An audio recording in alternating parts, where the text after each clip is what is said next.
Ay mga kadapers, nandito ako sa Hoysla. Ito ay famous na street dito sa Melbourne. You know why the reason why it's famous here? Because of their arts here. See? Everything here. Look at that. Arts nila dito sa Hoysla.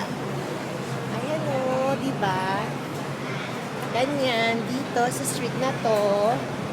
You can see everything here, like ang mga arts dito, ganyan. And a small coffee shops. Ganyan. Dito. Ayan. Diba? See? Ayan. Ang ganda, ganda. No, you can paint there, anything. Ayan, dito, ito, ano, whatever you want. Ayan, yung friend ko, ayun. Di ba ang ganda dito? Para ka na sa New York. Oh, it's very different here. Ayan, all clothes for $4. Hi! Everybody's friendly here. Ganon. Ano ba yung hair ko? Tingnan mo yung mga arts nila dito. See? Iba-iba.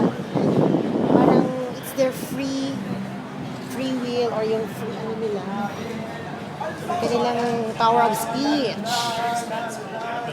Ang daming cute din dito.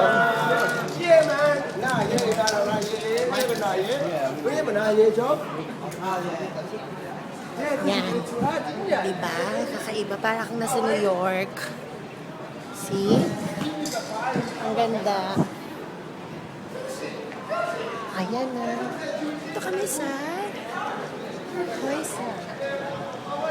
Hoysla. Hoysla Street. Ayan. Okay, that's all for today. For now, dito tayo. Bye-bye.